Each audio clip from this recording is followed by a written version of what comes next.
चलो डीजे आया है।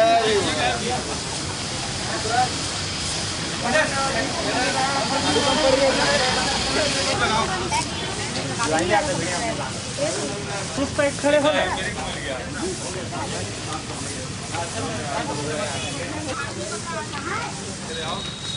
बोलो ना बोलो ना।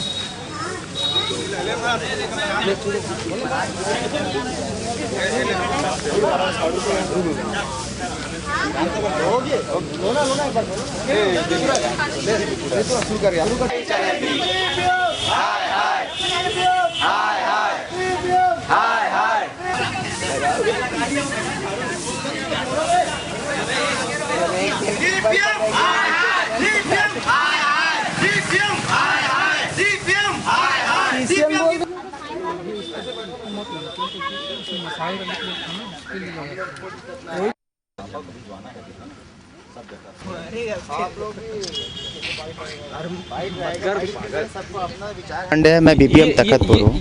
ये हमको बताइए कि क्या विरोध है आपका, क्यों, कौन से अधिकारी के खिलाफ में क्या प्रताड़ना है आपके? असल में क्या है कि हमारे जो अधिकारी हैं डीपीएम श्री उत्कर्ष तिवारी जी, उनका जो व्यवहार है उस चीज़ से हम सभी उद्वेलित हैं। जिस तरीके से बात, ठीक है बड़े अधिकारी हैं, उनका पूरा उनको भी प्रेशर रहता है काम का, है उनके ऊपर जिला संभालना है, हमारा ब्लॉक के ऊपर प्रेशर रहता है। इसका मतलब ये नहीं किसी से अमानवीय तरीके से बात किया जाए, बिना कारण के किसी को धमकी दिया जाए, मैं तुम्हारी सैलरी काट दूंगा, मैं तुमको नौकरी से टर्मिनेट कर दूंगा, मैं ऐसा कर दूंगा। दूसरा वो चीज़ बोल भी रहे हैं और कर भी रहे हैं। ऐसे बहुत सारे सबूत हैं हमारे पास में हैं, जिससे ये हमको लगता है कि वो वाकई में वैसा वो कर रहे हैं।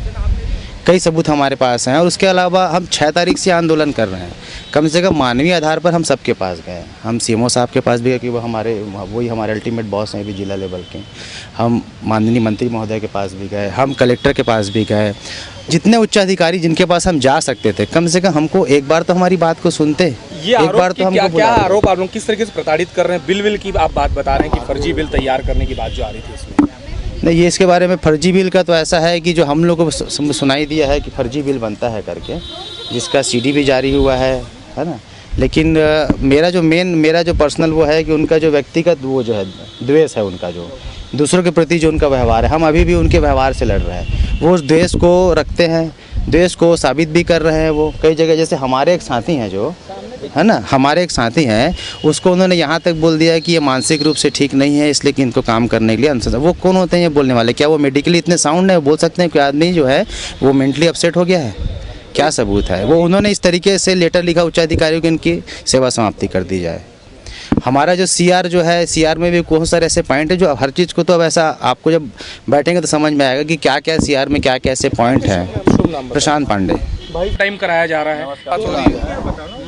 दूर गया ये लास्ट बाइट रहे। हाँ जी बताइए, बिल वाली जो बात है आप लोगों को जो बिल देखिए कि डीपीएम महोदय जो चाहते हैं कि शासन के जो बजट हैं उसके अनुरूप जो हम लोगों ने नीचे मैदानी स्तर पर जो अग्रिम दिए हैं, उनका खर्चा जो है भौतिक उपलब्धि के आधार पर ही संभव है। भौतिक उपलब्धियां जितनी हैं उतना ही खर्च संभव है, पर उनका कहना यह है कि बजट खत्म होना चाहिए और उसका समायोजन होना चाहिए, जिसके लिए हमारे द्वारा विरोध किया जाता है कि हम फर्जी बिल लगाकर या उसको ज़बरदस्ती खर्चा नहीं कर सकते।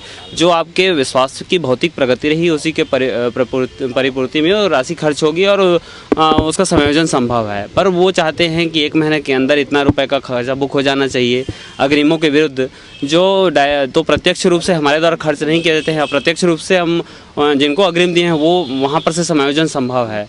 तो उनके बिना खर्च के हमारे द्वारा संभव नहीं है और इसके लिए हमको मानसिक रूप से उनके द्वारा प्रताड़ित किया जाता है कि इस महीने इतना खर्चा हो जाना चाहिए, जैसे अप्रैल में सारे खर्चे बुक हो जाने चाहिए। एक और उनका ये भी रहता है कि अलॉटमेंट तो जैसे अपने ऑफिसर को देते हैं और उसका समायोजन के लिए एक अकाउंटेंट को जो अधीनस्थ है उनको सीधा पत्रबाजी किया जाता है उनके द्वारा कि ये समायोजन होना चाहिए, अन्यथा मैं नौकरी से निकाल दूंगा। ये सारा चीज़ उनका मौखिक रूप से धमकी रहता है। ये बजट के ऊपर अधिक राशि बनाने की जो बात आती है कि 1 लाख का काम हुआ 2 लाख का बिल बनाओ, ये नहीं 1 लाख का काम हुआ 2 लाख का बिल बनाओ नहीं, आपको जो राशि पूर्व शेष हैं और वर्तमान में जो वर्ष में जो जारी की गई हैं वो सारे खर्च हो जाने चाहिए और खर्च तभी होंगे जब आपका वार्षिक लक्ष्य के विरुद्ध वार्षिक बजट ही खर्च हो संभव है। गवर्नमेंट ने जो सोच रखा है कि आपके वार्षिक लक्ष्य के लिए इतनी राशि की बजट है और आप बोलते हैं अनस्पेंड बैलेंस है, पिछले वर्षों का जो भौतिक उपलब्धि पूरा नहीं हो पाया था।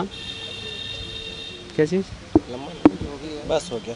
और ठीक है, मैं प्रशांत शर्मा। देखना लोग कैसे फोटो खिंचाने के बैठे।